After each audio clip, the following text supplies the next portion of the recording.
Big man na pinapangarap ng Lakers, posible nang makuha. Jared Vanderbilt naman gusto nang umalis sa Lake Show. Para sa ating unang balita ay patungkol dito sa big man na gustong makuha ng Los Angeles Lakers. Last off-season ang gustong makuhang sentro ng Lakers para makabalik na sa power forward si Anthony Davis ay si Jonas Valanciunas. Pero nag-sign nga ito sa Wizards ng 30 milyon sa loob ng 3 taon. Marami ang nagtaka kung bakit kinuha ng Wizards ito dahil nagre-rebuild nga sila at may edad na 32 si Valanciunas. Kaya pala nila kinuha ang sentro na to ay dahil gusto nilang ipalit ito sa mga draft picks para makapaghanda sila sa future ng kanilang prangkisa. Magiging available na sa trade ang nasabing big man pagsapit ng December 15 at December 16 naman yan sa atin. Ayon nga kay Jovan Buha ng The Athletic, ang pinaka-realistic daw na makukuha ng Lakers ay si Jonas Valanciunas dahil isa siya sa gustong makuhang player ni LeBron James noon sa free agency.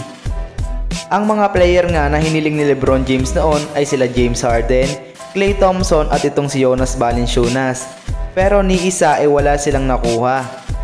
Kaya naman ang Lakers ngayon ang nangunguna sa pagkuha sa Wizards big man.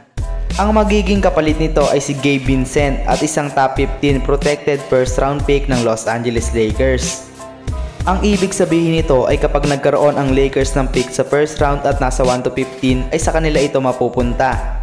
Pero pag pumatak sila ng 16 pataas ay sa Wizards mapupunta ang kanilang pick. Pero hindi pa natin sure kung ayan lang ang kasama sa package. Depende siguro yan sa kanilang mapagkakasunduan.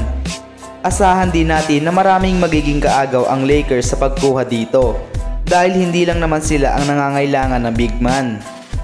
Kayo ba mga idol, gusto nyo bang makuha ng Lake Show si Jonas Valanciunas? Para naman sa huling balita ay tungkol dito sa defensive player ng Lakers.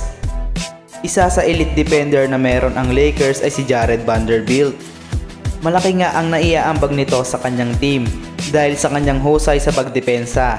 Isa din siya sa naging dahilan kung bakit umabot ang Lakers sa West Finals noon. At siya nga ang nagiging main defender ng best player ng kabilang team. Last season ay 29 games lang ito nakapaglaro dahil sa kanyang pabalik-balik na injury. Huling nakapaglaro ito sa Lake Show ay noong February 2 laban sa Boston Celtics. Kaya naman inaasahan ng karamihan sa atin na sa susunod na season ay healthy na siya. Pero hanggang ngayon ay hindi pa din siya nakakapaglaro sa Lakers.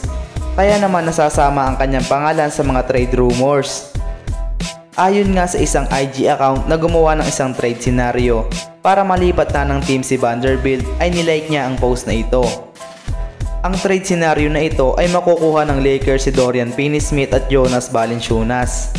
Makukuha naman ng Nets si Gabe Vincent, Jalen Hood-Schifino at 2 second round pick ng Lakers, habang si Jared Vanderbilt naman ay mapupunta sa Washington Wizards.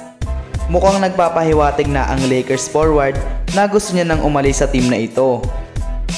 Kayo ba mga idol, ayos lang ba sa inyo na matrade na si Bando?